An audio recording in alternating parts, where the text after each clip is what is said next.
Assalamualaikum warahmatullahi wabarakatuh. Halo anak-anak, bagaimana kabar kalian? Semoga kalian tetap dalam keadaan sehat ya. Amin. Sebelum memulai materi pembelajaran, alangkah baiknya kita mengucapkan basmalah terlebih dahulu. Bismillahirrohmanirrohim. Oke, kita langsung lanjut ke video. Oke, langsung saja. Untuk prakarya ini kita akan membahas tentang kerajinan bahan keras. Oke, langsung saja. Nah, apa yang dimaksud dengan kerajinan bahan keras? Kerajinan bahan keras adalah kerajinan yang dibuat menggunakan bahan berupa benda keras. Benda keras adalah benda yang memiliki sifat keras, kuat, solid, tidak mudah dibentuk, dan pejal. Pejal ini sendiri artinya adalah padat. Kemudian ini merupakan peta materi tentang kerajinan bahan keras. Kerajinan bahan keras untuk pengertiannya sudah Ibu jelaskan ya. Nah, kemudian yang akan kita pelajari dalam video kali ini yaitu tentang prinsip kerajinan bahan keras dan jenis dan karakteristik kerajinan bahan keras. Kemudian kita juga mempelajari tentang ciri dan karakteristik dari kerajinan bahan keras alam dan keras buatan. Oke, lanjut. Nah, aspek pertama yang akan kita pelajari yaitu prinsip kerajinan bahan keras. Ada 3 ya anak-anak, yaitu keunikan bahan kerajinan, keragaman muatan nilai produk kerajinan, dan aspek rancangan dalam produk kerajinan. Nah, untuk yang pertama kita bahas dulu keunikan bahan kerajinan. Kerajinan bahan keras dapat dikatakan unik karena bahan yang ada mudah dicari dan mudah untuk didapatkan. Mengingat bahan-bahan tersebut terdiri dari berbagai jenis bahan, yaitu bahan alam, buatan, limbah organik, dan limbah anorganik, bahkan memanfaatkan limbah yang ada di lingkungan sekitar. Nah, ini contohnya ada jam tangan kayu, bisa dilihat. Kemudian ada meja dan tempat duduk terbuat dari kayu, dan case yang terbuat dari kayu. Bahan kayu memiliki keunikan tekstur urat atau serat kayu yang sangat unik dan tidak dapat ditemui pada bahan lainnya. Urat kayu ini yang menjadikan penilaian tersendiri mengapa orang masih tetap mempertahankan kayu sebagai produk kerajinan dengan berbagai olahan bentuk, baik sebagai karya fungsi pakai maupun fungsi hias. Anak-anak, kalian pasti sudah tahu kenapa kok kerajinan bahan keras yang terbuat dari kayu ini memiliki keunikan tersendiri. Karena orang-orang banyak yang memilih untuk membeli case yang terbuat dari kayu, atau jam tangan kayu, atau perabotan kayu, karena memang kayu itu sendiri memiliki keunikan yang tidak ada di bahan keras lainnya. Nah, selanjutnya yang kedua yaitu keragaman muatan nilai produk kerajinan. Banyaknya bentuk kerajinan tidak terlepas dari gagasan atau ide manusia yang dapat berawal dari suatu pikiran yang selanjutnya dapat merupakan suatu karya dengan muatan pesan tertentu. Oleh karena itu, pesan yang dapat diperoleh berdasarkan proses berkarya diantaranya adalah A. Produk dengan nilai fungsional, B. Produk dengan nilai informatif, C. Produk dengan nilai simbolik, dan D. Produk dengan nilai prestis. Untuk yang pertama, keragaman muatan nilai produk kerajinan yang akan kita bahas yaitu produk dengan nilai fungsional. Bisa dilihat ya, ini apa? Ini merupakan tas yang terbuat dari rotan atau keranjang yang dibuat dari rotan. Nah, fungsional ini sendiri yaitu artinya mengutamakan fungsi dan kebergunaan ketimbang hal-hal lain yang berbau dekorasi atau hiasan. Nah, seperti itu. Jadi ini lebih mementingkan fungsinya. Nah, ini keranjang ini fungsinya misalnya untuk menaruh buah-buahan atau buku atau pakaian. Nah, lebih ke arah fungsi. Nah, selanjutnya kita akan membahas B, yaitu produk dengan nilai informatif. Tahu kan informatif itu apa? Yaitu yang bersifat memberikan info. Ini kan ada kerajinan pin ya, pinnya terbuat dari kaleng. Nah, ini kan biasanya yang cowok-cowok suka klub sepak bola ya, ini ada Barcelona, kemudian Liverpool atau AC Milan. Nah seperti itu, ketika kalian memakai pin ini misalnya di tas atau apa, jadi orang-orang kan tahu, oh alah arekku ternyata klub kesukaannya Barcelona. Nah seperti itu kan sudah memberikan info secara tidak langsung. Kemudian yang cewek-cewek, ini sebelahnya ada pin-pin K-pop ya, biasanya kan suka misalnya ada yang suka EXO, BTS, NCT 127, kemudian ada Red Velvet, Blackpink atau Twice. Nah fungsinya pun sama, misalnya kalian naruh pinnya EXO gitu ya, atau BTS ditaruh di jaket atau di tas. Nah orang-orang akan tahu, walah anak itu fandomnya EXO-L atau walah dia itu ARMY, atau dia itu NCTzen atau Blink atau Revolve ya, seperti itu. Nah itu sudah memberikan informasi secara tidak langsung dari suatu kerajinan, yaitu pin. Nah selanjutnya masih tetap ya kita membahas tentang keragaman muatan nilai produk kerajinan, yaitu produk dengan nilai simbolik, kerajinan lukis kaca wayang purwa dengan nilai simbolik. Di sini produk-produk dengan nilai simbolik yaitu produk yang melambangkan makna tertentu yang berkaitan dengan nilai spiritual atau religius, berkaitan juga dengan adat istiadat. Nah seperti itu, terlihat ya, ini lukisan kaca, jadi di kacanya itu dicat. Oke, paham? Oke lanjut. Oke, untuk yang terakhir yaitu D, produk dengan nilai prestis atau wibawa. Bisa dilihat di gambar, yaitu ada kerajinan tas kulit dengan nilai prestis. Nah, kulit itu kan mahal ya anak-anak. Kulit asli, bukan kulit buatan ya, bukan yang sintetis, tapi yang asli itu harganya mahal. Jadi ketika seseorang memakai suatu kerajinan ini, mereka akan merasa terhormat, merasa berwibawa, merasa dirinya berbeda dan istimewa karena memang harga dari kerajinan ini sangatlah mahal karena asli ya anak-anak, dari kulit hewan.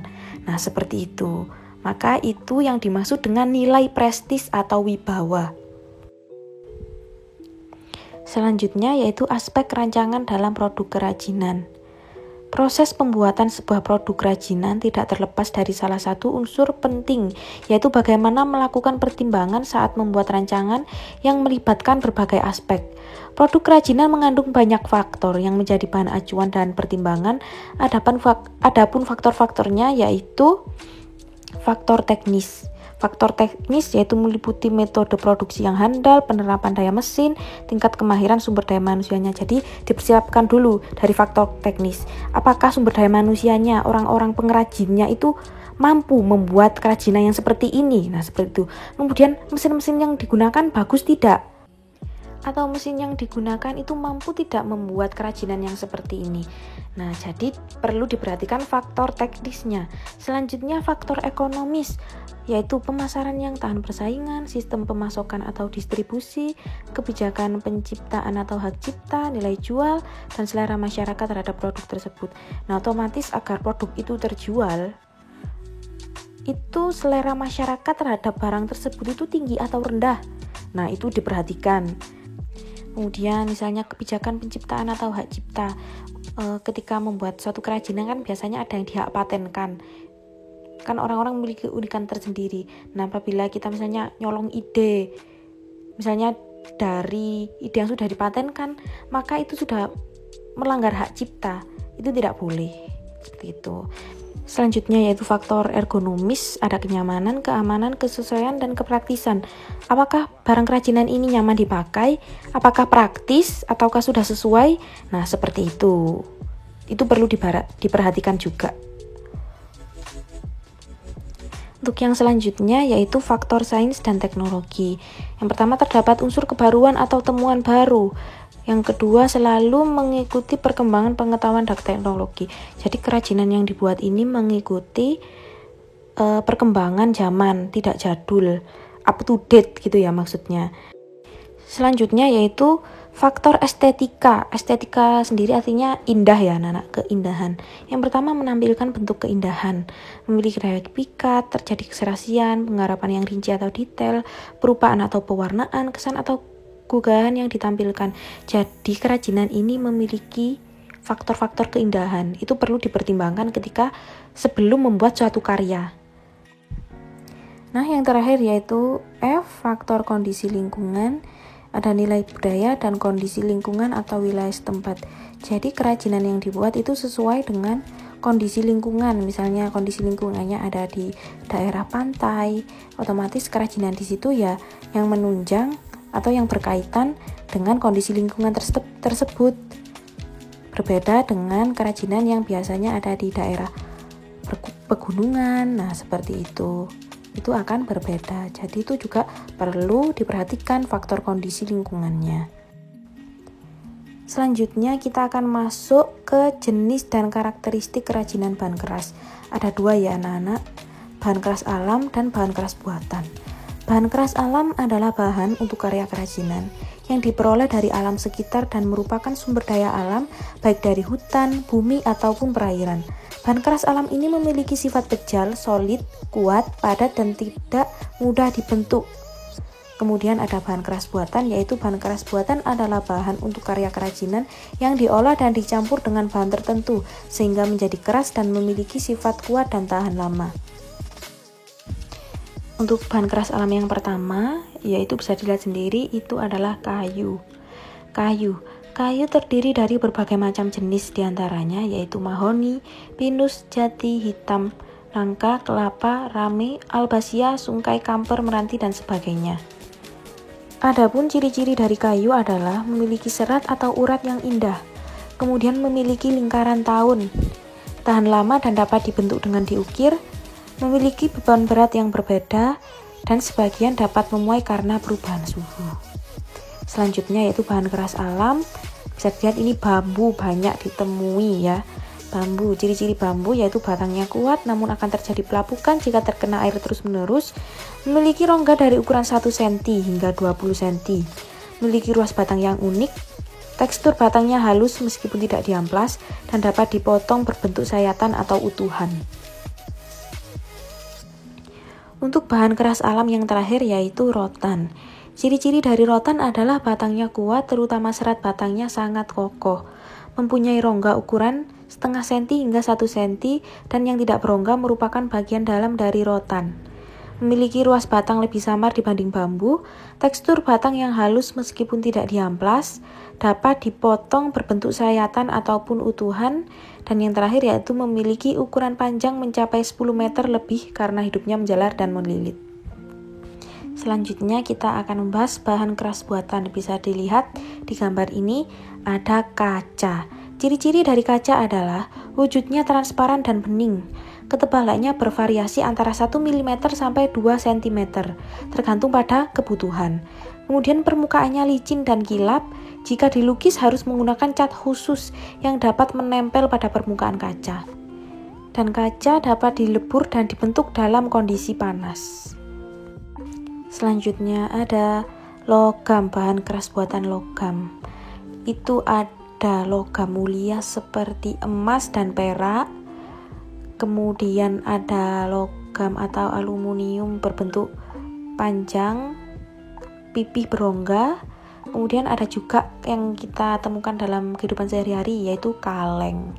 Nah, ciri-ciri dari logam adalah terdiri dari berbagai warna, ada yang perak, emas, ada yang kemerahan atau kecoklatan, dan juga berwarna perak keabu-abuan. Kemudian bentuknya ada yang tebal dan berat, ada pula yang pipih dan tipis lagi ringan. Kemudian logam mudah terkorosi oleh udara, maka kadang dilapisi dengan krom atau lapisan emas murni. Ada pula yang melapisinya dengan cat. Oleh sebab itu, perawatan pada produk kerajinan logam cukup membutuhkan perhatian agar tidak pudar. Oke, terima kasih atas perhatiannya anak-anak.